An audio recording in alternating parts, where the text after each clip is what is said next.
All right, let's get right into it. We've all seen them online, right? Those personalities who seem to make a whole lot of sense, at least at first. Today, we're going to break down a super common online playbook, and we'll do it using a great little story about a character named AlwaysMarco. Seriously, once you see this pattern, you'll start spotting it everywhere. So, the story kicks off with our hero, AlwaysMarco, swooping in with some advice that is, genuinely solid. He's out there warning everyone about multi-level marketing schemes, MLMs. And he's 100% right. Those things can be absolutely devastating to your finances. It's the kind of message that gets everyone on his side nodding along. And yeah, of course it does. You hear that and you're probably thinking, finally, someone gets it. This person is on my side, fighting the good fight. And that's the exact moment you start to trust them.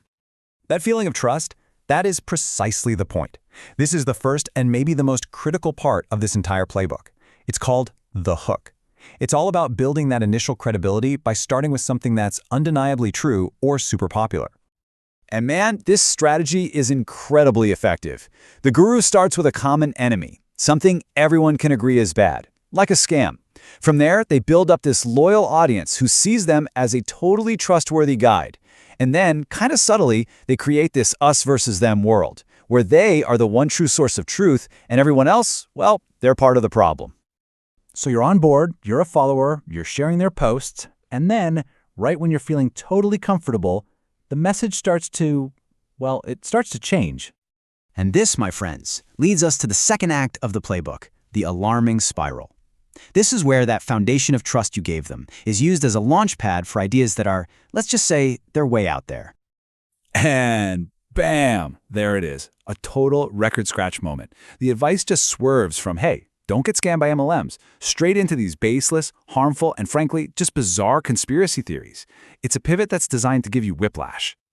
Yep, and there it is. It's that exact moment, that feeling of, wait, what just happened? When you realize the person you trusted has just led you down a completely different and much darker path. The plausible guru has just shown their true colors. So let's actually put a name to this. This is the AlwaysMarco archetype. It's not about one specific person. It's a pattern, a type of online personality. What they do is they expertly mix good, solid advice, that's the signal, with dangerous nonsense, that's the noise. And the whole point is to get you so confused that you can't tell the difference, and you end up just accepting the whole package. Okay, so this is the crucial part. How do we actually deal with this? How do we protect ourselves from this kind of manipulation? Well, that brings us to the most critical takeaway of this whole thing. This really gets to the heart of it. On one hand, you have the good stuff, the signal, legit critiques of real problems. But on the other hand, you have the garbage, the noise, the wild conspiracy theories. The real danger here is that the person warning you about one kind of scam is actually just selling you another, much more insidious one, their own twisted worldview.